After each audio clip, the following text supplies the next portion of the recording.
Hello, welcome to Newscentre. I'm Parikshit Luthra. In a bid to smoothen its strategic divestment process, the government has changed the definition of a government company with respect to the minimum 51% shareholding. Not just that, the government has also eased the 25% minimum public shareholding norm for any listed centre, state or public sector unit. Sapna Das joins us to explain what these changes really mean. Sapna, give us a sense on how these exemptions have been extended now. I think the government has changed the rules in terms of a lot of CPSEs and PSBs meeting that 25% minimum public shareholding norm, keeping two things in mind. Number one, an overall exemption, or rather an extension of exemption, is required for some CPSEs and PSBs at least, where the public float is very low at the moment. That's one. Second, of course, in terms of meeting the strategic disinvestment goal. Here again, those companies which are to be privatized and where the public float is quite low at the moment, I think also trying to give them some kind of a comfort, or rather a message to the potential suitors. For example, IDBI Bank could be a fit case. Public float is somewhere around 6% odd. Even after change in management, the bank is under a strategic disinvestment process at the moment. So even once it's privatized and change of management takes place, it will be difficult for the new promoter to just step up the MPS from the current 6% to 25%. Hence, the dispensation for exemption will also apply to those companies which are being privatized. And the government will specifically notify the deadline for that extension of exemption. We are given to understand that probably they're mulling on a 2-year extension. So, that will come through at some point in time, and this is the overall aim. The overall aim is to give comfort to those CPSEs and PSBs which have yet to meet the MPS norms of 25%, and also to facilitate strategic disinvestment. This is removal of another regulatory hurdle as far as the strategic stake sales are concerned. All right, thanks very much for explaining that notification to us, Sapna. Joining us now, take this forward, is JN Gupta, former ED of SEBI, and Subhash Chandra Garg, the former Secretary of Finance at the Finance Ministry. Sir, thank you very much for joining us. Mr. Garg, if I can begin with you, this comes at a crucial time when the roadshows for IDBI stake sale are complete. We have got feedback from investors. The expression of interest is likely to be issued this month, and we want to complete this process by this fiscal. How important is this for IDBI? See, Parikshit, the government had assumed this power in 21 to exempt any public sector entity from the minimum public shareholding norms, which is 25% for everyone else.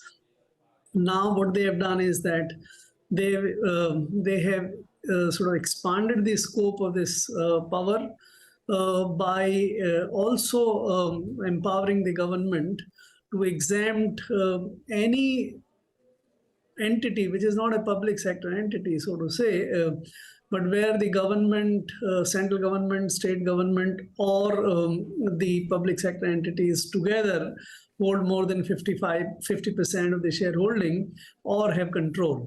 So this brings in the companies or entities like IDBI Bank within the scope of the government's power to exempt.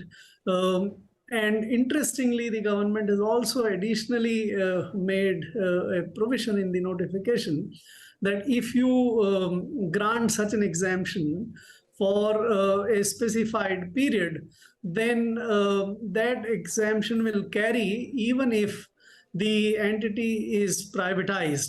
So clearly this is aimed at the IDBI Bank. Now, to answer your question whether it makes it interesting for the IDBI Bank to be privatized, surely, as you see, there are several exemptions, special dispensation which have been given or are required to be given from the RBI and the government, and this one is a smaller addition in that. I don't think this increases the attractiveness of that too much, but certainly it makes a little bit of a difference. All right. Mr. Gupta, if I can get you in, how important was this for helping IDBI realize better valuations, according to you? See, I would not be able to comment whether IDBI will realize a better valuation or not, and whether it is for IDBI or for some other thing. I would say, let us understand from the perspective of a private investor or private individual or company who wants to buy out a government company. And if immediately after buying out, it is said that you got to comply with all these norms, it becomes a difficult, and that is why the attractiveness of divestment process is not there. Say, for example, in IDBI, suppose the investor were to purchase, say, 40, 50, whatever percentage of equity. Now, with the balance equity with LIC and government is still remaining, probably it would happen because these companies will continue to be promoted unless until they depromoterize, and then it will happen the 75% plus equity is with the promoters. Then there will be requirement to offload the equity which has been available after open offer, because open offer will have to be made unless you exempt the open offer. That is one part. But the second part, which is very important in this, I want to know what is the logic behind minimum 25% public shareholding. As far as I understand, there are two rationales for which 25% holding is mandated in the public. One is that the promoter or the person in control should not be able to pass all the resolution, including a special resolution. So in order not to give power to pass a special resolution by them own, it is provided. The second objective is liquidity. Now, with the voting of public so low, the 75%, even if it is 75%, there is a power available in most of the companies with the promoters to pass this. So that objective has failed. That is one. Second part is the liquidity part. Liquidity is not a function of percentage. It is a function of number of shares that are with the public. And even if there is a large number of shares are with the public, institutions like LIC or banks or some FIIs, they keep on holding and sticking to their investment for 25 years or something like this. Because LIC, if they are holding a share, they do not sell on a daily basis. So those public shareholders who are long-term investors really do not contribute to the liquidity. So we will have to look into holistic manner. And I would say no law is cast in stone like Taj Mahal or Qutub Minar that it should not be changed. Let us always look into the objective for which law is made, whether that objective is being serviced or not. If not serviced, what to do, how to make it more attractive. And secondly, let us say that we are all part of the process or this country. If divestment is good for health of the economy or for making that entity which is being divested healthy, then if something is done for that objective, which is applicable to all, not selective. If it was to say it is available only to IDBI or shipping corporation or any company, probably it would be bad. But if it is applied universally to all with a logic, I don't think any issue is there.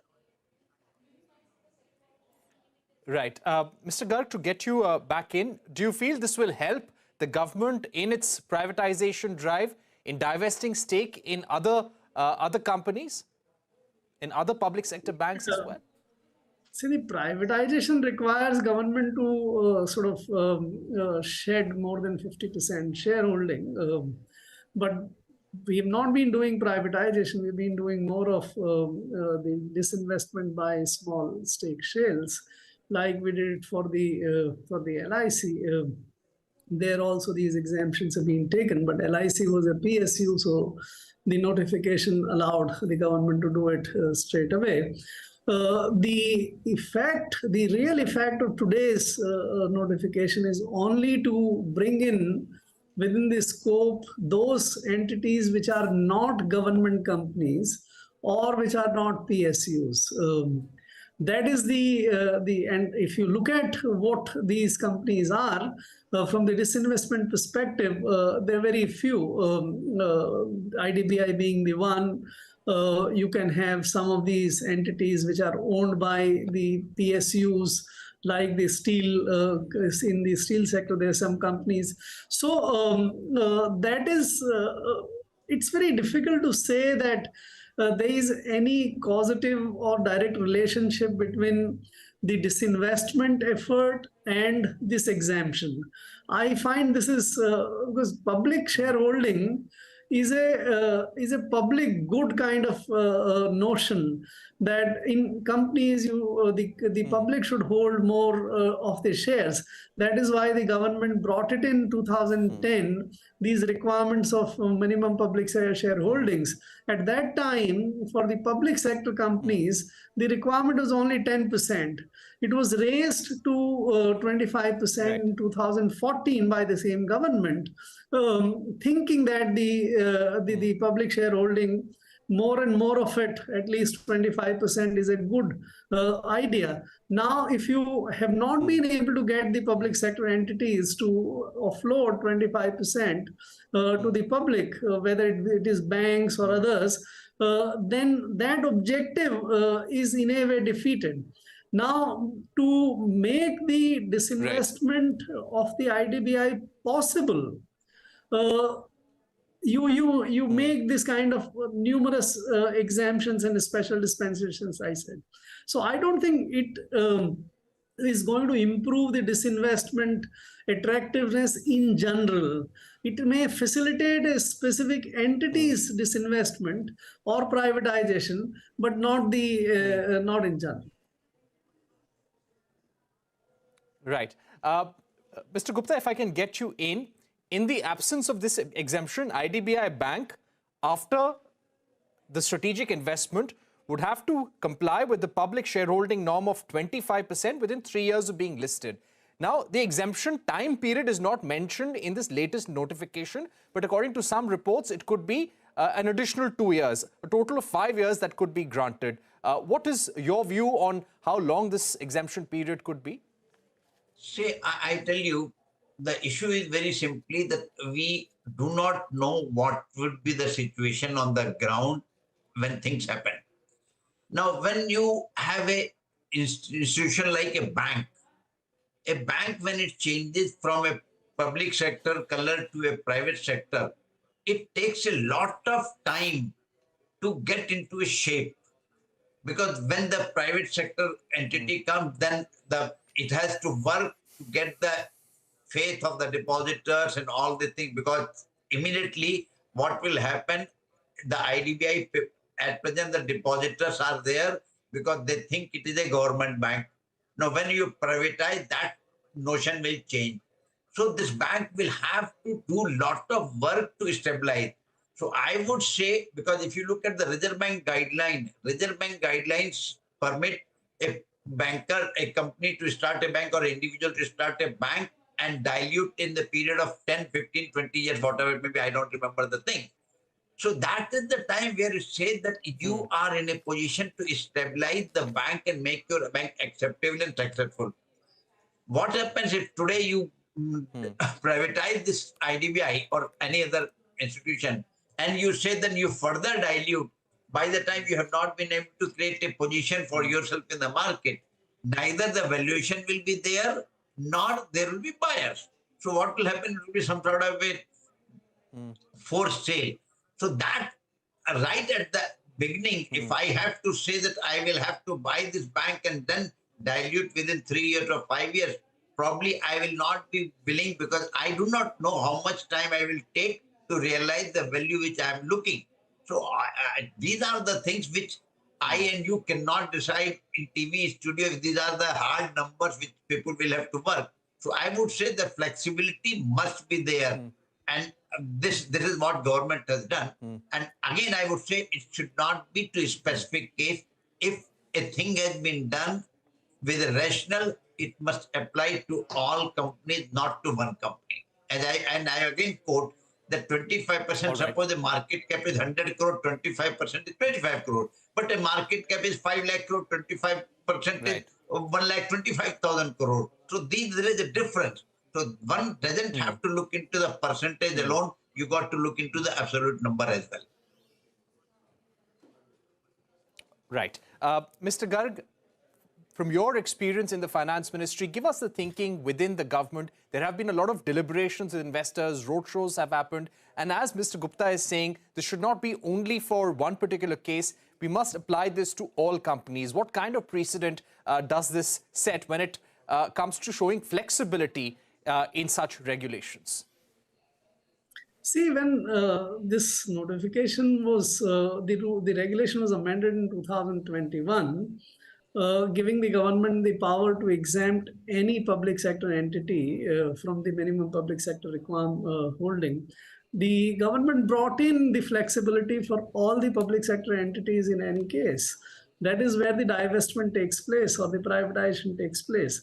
IDBI is a very particular case where it's not a public sector entity, it's not a government company, it's actually, its legal character today is a private company. And therefore, to bring this into the scope of the government's power, the construct is that if the government or the state government or the public sector together hold more than 50% share, you can exempt. So it's been designed specifically for a very few cases. I can't recall at this moment many such cases where this kind of requirement would be there. Moreover, as Mr. Gupta was also saying the other side, in fact, there is a notion, there is a public requirement that any individual should not actually hold more than 25% share in any banking company. That's the RBI's requirement as well. Even there, the exemptions and the special dispensation are being provided to IDBI that you can dilute it over a certain period of time. So for both sides, that all right, you can hold your individual shares much larger and you don't have to meet the MPS or the minimum public shareholding requirement. This is an attempt that you can attract the bidders for a bank like IDBI. Right. And my final question, sir, considering the exemption period, there will be a separate notification for that, possibly for IDBI Bank. But do you feel that the government will now have that flexibility of maybe coming out with different exemption periods in different cases, depending on the conversation, negotiations that they have with potential investors? Yes, that's true. That's the whole purpose of this notification. And making a provision that you can specify the period, and then you can also extend that even after it is privatized, for a certain period, that exemption will continue for the private sector entity also. So that's precisely the objective. Right. Thank you very much, Mr. Garg and Mr. Gupta, for joining us on this broadcast, explaining us the importance of this notification, why it's important in the case of IDBI, why the government was trying to improve the valuations for IDBI Bank. And this comes at a critical time when we are going to see an EOI going to be issued by the Finance Ministry, and the government is hoping to complete this stake sale as soon as possible. Thanks once again, Mr. JN Gupta and Mr. Garg, for being with us here on Newscentre. We're heading into a short break, but up next, the Commerce and Industries Minister Piyush Goyal held a meeting with major players from the automobile industry to discuss standards of battery swapping. Where does this policy stand? Remember, this was a budget announcement last year by Finance Minister Nirmala Sitharaman. What is happening currently? Where is there lack of consensus on policy? We're going to get you a special interview with Chetan Maini of Sun Mobility when we're back. As she focused on the government's electric vehicle push, Commerce and Industries Minister Piyush Goyal held a meeting with major players from the automobile industry to discuss standards of battery swapping. The meeting includes battery manufacturing companies, two-wheeler and three-wheeler players, and companies that have been approved under the PLI scheme for advanced chemistry cell battery storage. My colleague Danish Anand joins us with more on what happened in that meeting. Danish, tell us more. Well, the Consumer Affairs Minister Piyush Goyal is holding an important meeting with all key stakeholders on the battery swapping standards. According to sources, this meeting is being attended by key players from the two-wheeler industry, three-wheeler industry, battery manufacturers, as well as by those players that have been given a green signal for the ACC PLI scheme. Well, according to sources, this meeting has been called to build a consensus among the industry as far as the battery standards are concerned, because currently the shape, size and form of the battery is a major bone of contention among several players of the auto industry as well as of the battery industry. Hence, this meeting has been called to build a consensus among the industry. Besides this, in this meeting, the government will also be taking a crucial call on whether to make battery swapping voluntary or whether to make it mandatory. And in this meeting, the government is also likely to decide on the timeline along with the industry that what timeline should be given for the implementation of battery standards. But all in all, if we see, this is a very crucial meeting because this will shape the future policy of battery swapping standard, and it will also give us an indication that once battery standards are decided, then what kind of battery will be going into two-wheelers and other the three-wheelers. So all in all, if we see, the Consumer Affairs Minister Piyush Goyal is holding a very crucial meeting on battery swapping standards. All right. Thanks very much, Danish, for joining us. An important story there by my colleague Danish Anand. And remember, it's been 1 year since the battery swapping policy, at least the intent, was announced by Finance Minister Nirmala Sitharaman in the budget, and deliberations have still been on. We've not seen the final draft yet. We're now joined by Chetan Maini, co-founder and chairman of Sun Mobility. Thank you very much for joining us here on CNBC. Chetan, what do you think has been reason for this delay in introducing the battery swapping policy? It was announced on the 1st of February last year. At least the intent was clear. There have been deliberations at Heavy Industries Ministry, deliberations at Niti Aayog, which also came out with a policy statement on that. Where do you think the problem lies at this juncture? Hi, Parikshit. Thanks so much. First, I must say the government has been very forward-thinking by putting the battery swapping policy here, a much-needed one for the country. Niti Aayog, following that in April, released a draft policy, which is very positive. It talked about minimum technical requirements, direct and indirect financial support, reuse and use, how to create innovation in business models, an institutional framework that can enable facility on the ground. And it also talked about additional standards and specifications for batteries and battery pack dimensions and connectivity that would come over a period of time after adequate industry consultation. I think it's the last one that has caused the biggest issue. The other parts of the policy, there is a fair amount of clarity, but around the standards and size, there are a lot of challenges within the industry, as the industry has been doing this for a while, and there hasn't been a consensus around that. And I think that's what's caused a lot of the delay. But the rest of the policy is fairly clear. And I think creating a level playing field today for swappable batteries and the rest of the policies, it's important because today the industry from 2018, has grown to 50 players, and they're looking forward to a policy that starts it, where it allows the industry to grow, and then over a period of time, the right standards come in to enable to further accelerate.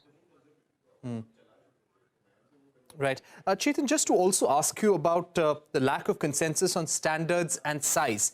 How difficult will it be to get different OEMs right now?